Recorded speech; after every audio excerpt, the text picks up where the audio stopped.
hay hechos que son ahí pétreos, inamovibles, Sí. y que, digamos, contribuyen a esta leyenda de un Gorriti Superman, superpoderoso, con poderes especiales, Sí, con influencias sí, sí. decisivas, ¿no? Una suerte de magnetismo personal y peso entre periodístico y judicial. Por ejemplo, en el 2018 hubo un allanamiento absolutamente impropio, auspiciado por el fiscal Rodrigo Rurus, y lo cierto es que Gustavo Gorriti llamó a Pablo Sánchez, que era fiscal de la Nación, Sí. y logró que se frustrara ese allanamiento.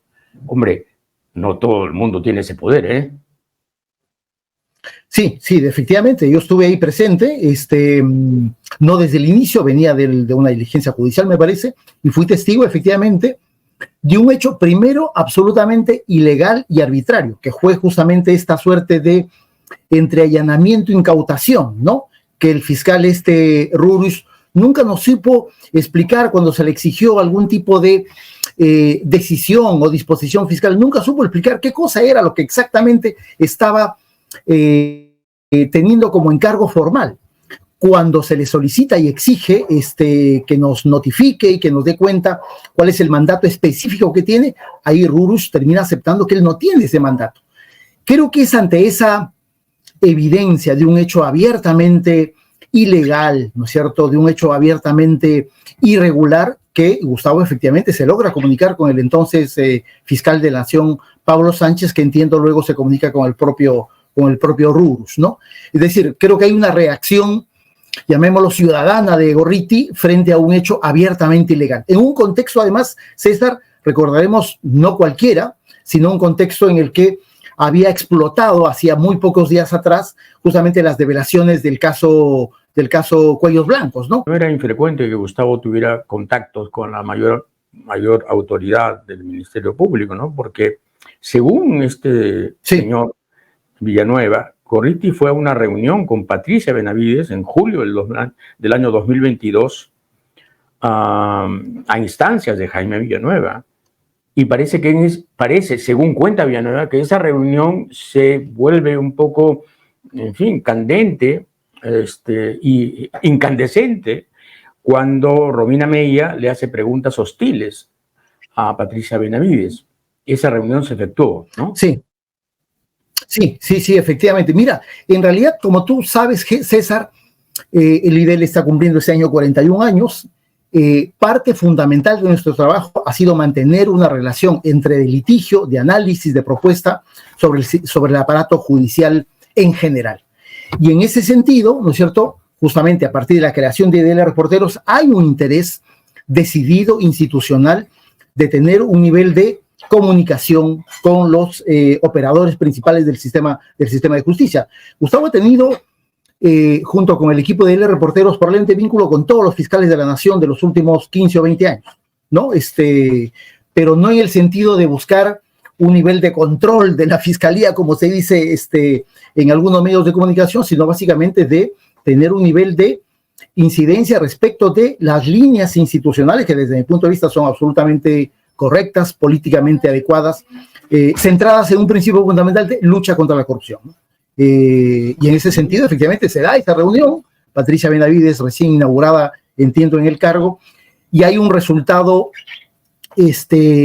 difícil de procesar, ¿no? Como tú dices, una reunión que termina como consecuencia de un intercambio difícil de sostener en la propia reunión, ¿no? A partir de preguntas de la periodista Romina Mella. Ahora, esta capacidad del IDL y de Gustavo en particular de juntarse con las mayores instancias del Ministerio Público también, digamos, podía proporcionar algunas recompensas, porque el IDL fue en junio del año 2017 el primero que tuvo la primicia, entre otras muchas, de la famosa frase Odebrecht, ¿no? Dirigida o aludida, o perdón, en alusión a Keiko, ¿no? Aumentar Keiko para 500 hacer visita. Hombre, qué envidia. Sí, sí, sí. De hecho, me parece que yo trato de interpretar eso como ya parte del trabajo del periodista de investigación, ¿no es cierto? Tú lo has ejercido, lo sigues ejerciendo en tu medio de comunicación y me parece que resulta fundamental aproximarse a las principales fuentes de información, ¿no? Y saberlas proteger y saberlas explotar desde el punto de vista periodístico sobre los asuntos mayores de interés público. En ese momento no cabía ninguna duda que la revelación de novedades o información relevante, no solamente en el ámbito legal, procesal o judicial, sino también político, como ha ocurrido creo que en todos los países que han sufrido el caso Lava Jato, resultaba fundamental la posibilidad de aproximarse a este tipo de información, y Gustavo, con el equipo de El Reportero, me parece que lo logró adecuadamente, y resultó siendo un elemento fundamental para el conocimiento de la sociedad peruana de la envergadura, pocas veces o capaz nunca antes vista, de una maquinaria y estrategias de corrupción transnacional, como había resultado ser el caso Lava Jato a partir de las constructoras brasileñas. Según el mismo testimonio, 23 páginas, nada menos, en uno de sus párrafos dice que Vela habría dicho: yo le di a Gorriti toda la información para acercar a García. ¿Crees eso posible? No. Creo que quien conozca a los fiscales Vela, Domingo Pérez y a Gorriti, obviamente, me parece que, primero, para mí hace poco probable, yo diría casi imposible, la utilización de ese tipo de términos, ¿no? Aquí no hay ninguna operación de cerco, aquí no hay ninguna operación de hacer un montaje para que García se suicide, ¿no? Creo que acá se está pretendiendo hacer una suerte de relectura o de reescritura de lo que ha sido el caso García para generar una imputación, ¿no es cierto?, generar una suerte de criminalización de la actividad periodística y obviamente poner como objetivo, sin duda alguna, sobre todo al fiscal José Domingo Pérez y al propio Vela, con la finalidad ahora ya expuesta muy claramente desde las canteras de Fuerza Popular y del Partido Aprista, ambos investigados por el caso Lava Jato, de la exclusión de estos fiscales de los procesos judiciales. Tú has conocido a García y supongo que es poco probable que alguien pueda haber instigado a un personaje de la envergadura de Alan García, ¿no? Pero ellos pretenden levantar esa teoría que desde mi punto de vista no tiene ningún sustento legal, ¿no? Pero sí, claro, le sirve políticamente. Pero es cierto que alguien en el IDL se arrepintió y dijo algo como: si yo hubiera sabido que ese iba a ser el desenlace, yo habría dado una tregua. ¿Esa frase es cierta? Lo dijo Gustavo, entiendo, en una entrevista con Rosa María Palacios en Radio Santa Rosa, ¿no? Correcto. Creo que lo que hace Gustavo es... ¿Se sintió culpable? Utilizar un término más... no creo que se haya sentido culpable. Yo creo que en el caso de Gustavo lo que hace es tener un sentimiento seguramente de humanidad frente a un hecho que conmocionó a todos, ¿no es cierto? Apristas y no apristas, alanistas y no alanistas. Sí, pero creo que fue un hecho que... Yo durante muchos años denuncié a García con hechos, con pruebas, con testimonios, con acopio de material, y la verdad es que no sentí un ápice de culpa cuando sucedió lo que horriblemente sucedió. Desde luego que lo lamenté como ser humano, pero por eso digo, César, arrepentimiento político, No, yo creo que Gustavo, cuando utiliza el término hubiésemos dado una tregua, me parece que él no se está arrepintiendo de haber hecho la publicación que hizo respecto de García, ¿no es cierto? Lo que está haciendo, creo, es teniendo un gesto de humanidad. Villanueva llega a decir: Gorriti era el que dirigía la investigación sobre Fuerza Popular. Sí. Esa es probablemente la declaración a la que más han pretendido explotar, ¿no? Es decir, Gustavo es como que el fiscal que dirigía las investigaciones. Ya, esto es improbable, ¿no? Claro, por lo demás, le añaden la frase de José Domingo Pérez: Gorriti es el mejor periodista del Perú.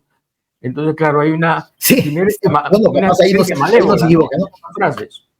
Sí. Creo que los términos, primero incondicional, que utiliza el propio Villanueva, Y segundo, que lo que hace es apartarse de su condición de testigo. Un testigo, en términos formales, en una investigación, tiene que señalar hechos, no pareceres. Este de Villanueva es un parecer. Estamos hablando de un sistema tan podrido, Carlos, que qué respeto merece, ¿no? O sea, hay un momento en que, digamos, los protocolos, las jurisdicciones, en fin, la institución, la autoridad, están por el suelo, ¿no? O sea, Alejandro Soto pide que le archiven lo de la fábrica de troles. José María Balcázar pide que le archiven el caso de los 340.000 soles defalcados en el Colegio de Abogados de Chiclayo.